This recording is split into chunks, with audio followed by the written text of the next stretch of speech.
நம்ம கவின் ப்ரோ வழக்கில் இந்த அம்மா வந்து கைது செஞ்சுருக்காங்க. இந்த அம்மா ஒன்று கைது செஞ்சதும் தேம்பி தேம்பி கதறி அழுகுறாங்களாம்.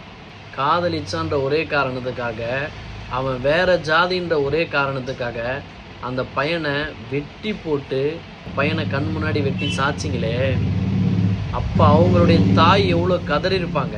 என்னடா பெரிய ஜாதியில் போயிட்டு கல்யாணம் பண்ணிட்டான்னு சொல்லிட்டு அந்த பையனை கண்ணந்துனமாக வெட்டி அந்த தாய் தகப்பனுடைய அழுக, சத்தம், கதர்னது எல்லாம் எப்படி இருந்திருக்கும்? இப்போ கேட்டிருக்குமே அந்த சத்தம் உங்களுக்கு ஒன்றுனா அது ரத்தம், மற்றவங்களுக்கு வந்தால் அது தக்காளி சட்னியா?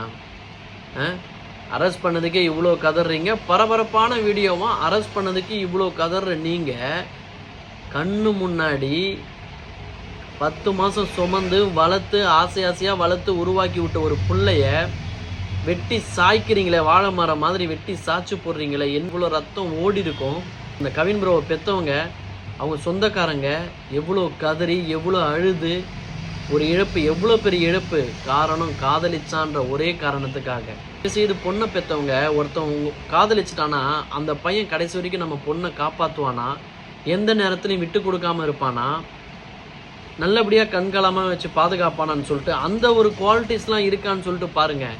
அவன் எந்த ஜாதி, மேல் ஜாதியா கீழ் ஜாதியா, எந்த ஜாதியை சார்ந்தவன், கருப்பனா வெள்ளையனா, அப்படிலாம் தயவு செய்து பார்க்காதீங்க. அன்றைக்கி வெட்டி போடும்போது அதே ரத்தம் ரெட் கலரில் தானே இருந்துச்சு, உங்கள் உடம்புலையும் அதே ரத்தம் தானே ஓடுது. தயவு செய்து இனிமேலாது இந்தமாரி கீழ்த்தரமாக ஜாதியை வச்சும் மதத்தை வச்சும் சண்டை போட்டு ஒருத்தனை அடிச்சுக்கிட்டு சாகாதீங்க.